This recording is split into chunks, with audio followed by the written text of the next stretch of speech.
Muy buenos días, queridos amigos. Queremos saludarlos en este día sábado nuevamente en otro café, invitándolos como siempre a una reflexión tranquila en día sábado para poder relajarnos, compartir un momento desde otro punto de vista, desde otro lugar que a veces no vemos, que a veces no reflexionamos y que a veces en la ciudad pasa como decimos algo piola. Ha sido una semana un poco movida en Punta Arenas y estamos ya llegando al final del mes de marzo. Y como dijimos, hemos tratado algunos temas y aportes desde el área de la educación, algunas preguntas por ese sector. Y hoy día tengo el honor de tener un invitado excepcional que también está trabajando en esta área. Él además es pastor en la ciudad de Punta Arenas. Y entre muchas cosas vamos a hablar un poco de la felicidad. Creo que ese va a ser uno de los grandes temas que hoy día vamos a poder abrazar. Así que le doy la bienvenida, Pastor Jaime. ¿Cómo está? Hola, muchas gracias por la invitación y qué interesante poder compartir acerca de este tema eh, y poder difundir en la ciudad el concepto de qué es la felicidad para la ciencia y cómo podemos aplicar eso y darle buen uso en la educación sobre todo. Buenísimo, yo sé que vamos a entrar en materia dentro de muy poco, pero quizás algunas Sí, preguntas simplemente para que las personas puedan conocerlo un poquito más. sí, claro. Entonces queremos saber quién es Jaime, de dónde vino, por qué pastor, algunas cosas que nos pueda contar de su persona. Bueno, mira, pastor, yo llegué a conocer a Jesucristo el año 85, recién llegado como estudiante a la ciudad de Valdivia. Allí me hice parte de mi iglesia y allí me casé, formé familia, estuve 18 años en la ciudad de Valdivia, estudiamos con mi esposa en la universidad allá. eh, ¿Qué carrera estudiaron? yo en particular estudié ingeniería en construcción naval Ah, y wow. mi esposa estudió pedagogía en música. Wow. Así que ella es profesora y yo soy Claro, ingeniero constructor ingeniero naval. constructor naval. Wow. Pero más tarde se presentó la oportunidad de poder venirnos acá a la ciudad de Punta Arenas el año 2003 y fui ordenado, fuimos con mi esposa los dos ordenados pastores en la ciudad para la ciudad de Valdivia, perdón, para venir como pastores a formar una nueva congregación de nuestra iglesia acá en la ciudad. La ciudad de Y Valdivia. desde ahí, desde ese tiempo que estamos trabajando con la congregación Gracia y Paz en la ciudad de Punta Arenas. Yo sé que no es el tema central, pero me llama mucho la atención, y quizás algunas de las personas que nos están escuchando igual, que alguien teniendo una carrera que suena espectacular y que seguramente lo es, también con una esposa, ambos profesionales, decidan de repente dar un giro, irse a otra ciudad, a Punta Arenas, desde Valdivia, que igual es una ciudad muy Mm. bonita. ¿Cómo es ese momento de decisión?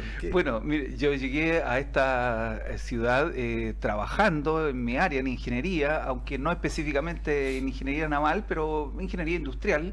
Llegué a trabajar acá en algunos proyectos de ingeniería en una empresa grande de la región, proyectos que se estaban desarrollando en Metanex.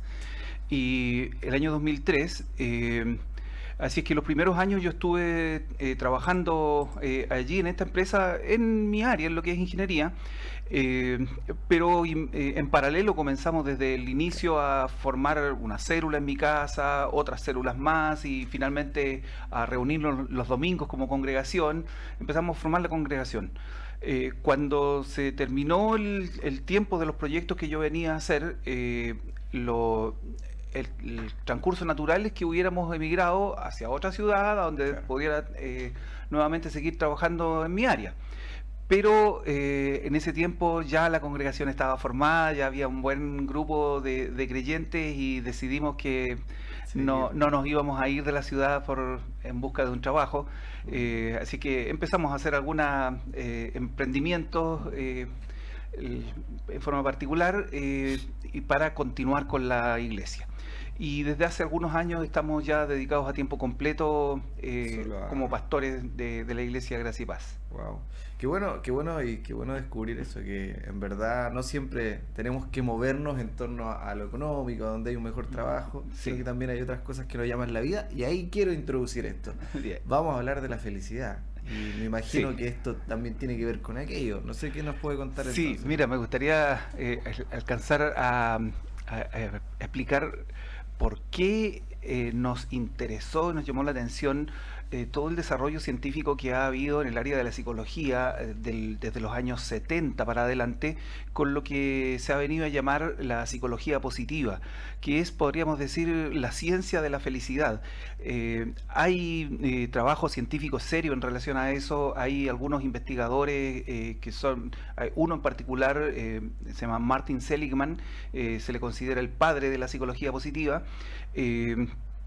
y tiene su primer y más obvia aplicación en la educación, aun cuando no es lo que ha resultado inmediatamente así. Lo que se ha investigado en inteligencia emocional, en inteligencia social y los distintos elementos de la psicología positiva, como el optimismo y otras fortalezas que se desarrollan, la verdad es que comenzó hace muchos años ya a ser aplicado en las empresas, en el coaching para ejecutivos, vendedores y distintos elementos dentro de las empresas. Y bastante más tarde había una demora en aplicar a la educación. Claro, esto a la educación. Ahora, y ahí es sí. donde yo entiendo que ustedes están levantando o tienen un proyecto en esa dirección. Sí, bueno, y en esto quiero decir que somos pioneros en esta aplicación en la educación parvularia, y bueno, esto parte de una verdad clave que se descubre en esta ciencia, y es que el 85% de la personalidad de un individuo ya está formada y determinada, lo que lo va a acompañar el resto de su vida, a los 4 años de edad. Eso es muchísimo. O sea, tú tomas un niño de 4 años de edad y tiene el 85% de su personalidad ya formada. Wow. O sea, lo que queda para el resto de la educación es trabajar con el otro 15%. Claro. Solo con información. En el fondo. Claro, entonces, ¿dónde está lo más fundamental que hay que trabajar en la educación para aplicar la psicología positiva? O sea, obviamente es en la educación parvularia.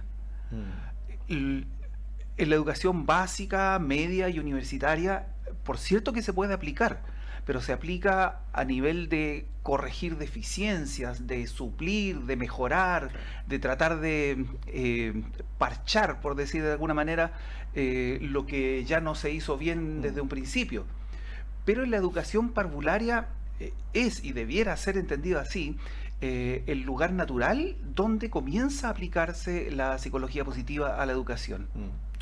Ahí me surge entonces también esta duda. ¿Cómo podemos explicar quizás a las personas un poquito más cómo funciona en los hechos quizás la psicología positiva, por ejemplo, entre un colegio, entre un jardín infantil que esté aplicando, que deliberadamente esté buscando llevar adelante estos conceptos, y uno que en verdad no está interesado en eso? Sí, excelente la pregunta. Mira, primero, para que se entienda un poquito de qué se trata esto de la psicología positiva, quiero decir que antes de que Martin Seligman comenzara a investigar en algunas áreas que no eran propiamente tal la terapia de problemas psicológicos, hasta antes de eso, todo lo que se conocía en el mundo de psicología era de perturbaciones, de problemas, de enfermedades y sus terapias. O sea, no se hacía más investigación que no fuera cómo tratar a una persona enferma, a una persona con problemas psicológicos. Entonces, Martin Seligman dice él mismo, se sabía casi nada de salud mental, solo se sabía de enfermedad mental. Wow. Entonces, él comienza con esta idea de estudiar cómo es la psiquis de las personas sanas, y cómo desarrollar los potenciales de personas sanas. Mira, te puedo hacer un símil que es muy útil. Los médicos, en general, la gran mayoría de los médicos, aplican terapias o cirugía o distintos tratamientos a personas que están enfermas, ¿no es cierto? Eso es lo natural, eso se entiende. Pero hay médicos que trabajan en la formación de deportistas de alto rendimiento, deportistas olímpicos y cosas así. No es que el deportista esté enfermo, sino que el médico usa sus conocimientos para potenciar al máximo sus fortalezas.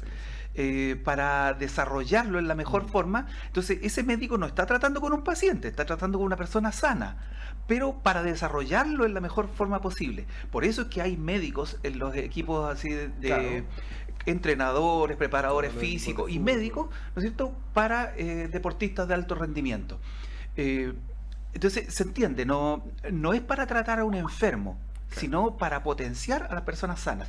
Eso es lo que pasa con la psicología positiva. No es el tratamiento para alguien que tiene alguna perturbación psicológica, sino es cómo potenciar todo lo bueno, todas las fortalezas que hay, que debieran Y en haber este caso que hay en una persona en sana. los niños también. Claro, exactamente. O sea, ¿por qué partir con los niños?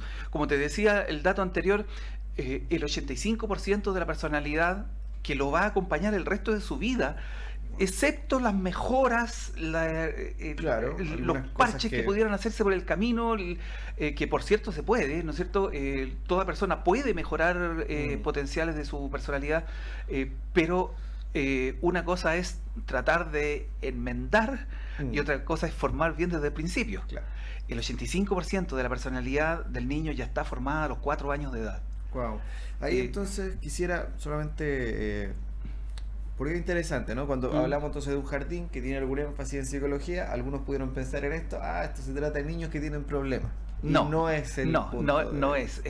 Son niños que están allí para, en el ámbito natural de un jardín, que obviamente nosotros en el jardín no se le enseñan estas materias a los niños. Porque ellos no están en una edad en que puedan racionalizar y entender ideas complejas como esta. Ajá, sí, cuando uno trata estos temas con adultos, los trata desde la perspectiva de alguien que entiende lo que se le está explicando, que lo racionaliza y que... Sí, ahí están saliendo las fotos. las fotos, sí. Claro, un adulto tiene que entender, tiene que racionalizar y luego tratar de aplicar a su vida. Los niños simplemente lo van absorbiendo. Eso. En el juego, en las canciones, en la interacción entre ellos, qué sé yo, en los cuentos, en todo, porque los niños tienen que ir al jardín infantil no a trabajar. Los niños van a jugar, a divertirse, a pasarlo bien, ¿no es cierto? Y en ese contexto es donde ellos absorben todo este contenido. Entonces, la ciencia es cómo volcamos esto que la psicología positiva nos enseña en todo lo que naturalmente se puede hacer con los niños. Claro. Sí. Bueno, justo veíamos también algunas fotografías de Happy Place, así el nombre de este proyecto, y justamente Lugar Feliz. Quiero ir a eso, a la idea del lugar feliz. Más que preguntar cómo surge, sí quiero que usted nos pueda comentar, porque quizás hay algún papá que pueda estar escuchando en este momento y diga, de verdad me interesa, yo entiendo de qué se trata el concepto, lo racionalizo y me gustaría que mi hijo absorbiera, que estuviera también en un ambiente así. ¿Cómo poder contactarlos? Un poquito hablar más del proyecto específicamente. Sí, bueno, en la página que fue puesta a la vista, happyplace.cl, están todos los datos, correos, teléfonos y todo, cómo contactarse con la directora del jardín, con el personal, de tal manera de hacer cualquier consulta que se quiera hacer. Pero respondiendo a la pregunta de cómo surge, curiosamente esto surge de la Biblia. No es tan curioso por el hecho de que somos pastores y estamos dedicados a eso. Claro, claro. Pero ¿qué tiene que ver un desarrollo científico de la psicología positiva con la Biblia? En el ámbito cristiano trabajamos mucho en la formación de las personas en forma continua. Niños, adultos, de todo. Trabajamos permanentemente en la formación. Y hay un aspecto de la formación que tiene que ver con el fruto del Espíritu, el fruto del Espíritu Santo. O sea, ¿qué es lo que el Espíritu Santo deja como fruto en la persona? Ahí en una de las cartas del apóstol Pablo, en la carta a los Gálatas, en el capítulo 5, hay una descripción preciosa de qué es el fruto del Espíritu. Ahora, si tomamos el lenguaje en que fue traducida al español la Biblia, la Reina Valera, tomamos ese lenguaje y lo traducimos al lenguaje actual, nos damos cuenta de que lo que de los conceptos que habla el apóstol Pablo cuando dice, más el fruto del Espíritu es amor, gozo, paz, paciencia, benignidad, bondad, fe, mansedumbre, templanza. Traduzcamos todos esos términos al lenguaje actual y al lenguaje que se usa en psicología, ¿no es cierto? Y nos encontramos con lo que Martin Seligman describe como fortalezas. Mira, no sé si se podrá... Se alcanza a ver, ahí lo podemos leer. 24 fortalezas de la personalidad: amor por el conocimiento, inteligencia emocional, gratitud, integridad, prudencia, perseverancia, humildad, perspectiva, liderazgo, espiritualidad, excelencia, pensamiento crítico, generosidad. ¿Sabe? Cada una de estas 24 fortalezas tiene su correlato con lo que el apóstol Pablo habla como fruto del Espíritu. Entonces llegamos a la conclusión, y no solo por ese pasaje de Gálatas, hay muchos otros pasajes más que hablan acerca de la autoestima, como cuando el apóstol Pablo dice, no tengan más alto concepto de sí mismo que el que deben tener, sino que piense cada uno de sí mismo con prudencia. O sea, él está hablando de una autoestima sana, equilibrada, que genera buenas relaciones con los demás, ¿no es cierto? Y que hace que uno mismo se gestione bien, que uno se cuide y se ame correctamente. O sea, una autoestima sana. Así, lo que estudia la psicología positiva es una espiritualidad sana. Wow. Bueno, ya tenemos que terminar el programa, el tiempo ha pasado volando, en verdad. Pasan los minutos. Es súper interesante el proyecto y las personas que están interesadas ya escucharon cuál es el lugar, happyplace.cl, pero no quiero despedirme sin darle la oportunidad, como hemos dado en otras ocasiones, también a nuestros invitados, en 30 segundos quizás expresar algún... Sé que hemos dicho cosas que ahora muchos van a tener que seguir pensando, pero en 30 segundos quizás dejar algún consejo a la ciudad de Punta Arenas, a los papás, a los que están pensando en esta idea también de la felicidad. Claro. Bueno, especialmente a los papás y mamás, a los que están comenzando a criar o a los que están en proyectos de formar familia y criar a sus hijos. Entérense, busquen. Gracias a Dios, en la actualidad el conocimiento está muy al alcance de la mano. Los medios digitales tienen a disposición lo que uno quiera buscar. Busquen qué significa la inteligencia emocional, la inteligencia social. Busquen de qué se trata. Entren a Google y busquen psicología positiva. O el autor que les mencioné, Martin Seligman, o otros como Daniel Goleman. El libro La auténtica felicidad, Aprenda optimismo, o el libro de Daniel Goleman que ha sido bestseller mundial como Inteligencia emocional e inteligencia social. Y se van a dar cuenta que no es difícil acceder a estos contenidos. Se van a dar cuenta que es lo que se necesita para nosotros y para la formación de nuestros hijos. Listo, queremos entonces despedirlo, Pastor Jaime. Muchas gracias por compartir. Gracias por la invitación. Gracias por lanzar estas ideas que yo sé que van a aprender en la mente de muchas personas. Que tengan una feliz semana, justamente la idea de la felicidad, que tenga buenas relaciones, que pueda vivir con humildad y también con excelencia. Algunos de los conceptos que hemos estado hablando durante esta semana que viene. Les dejamos un abrazo gigante. A los que nos quieren contactar, están nuestros medios sociales ahí disponibles y deseamos que Dios pueda bendecir mucho este tiempo en su vida. Muchas gracias. Gracias.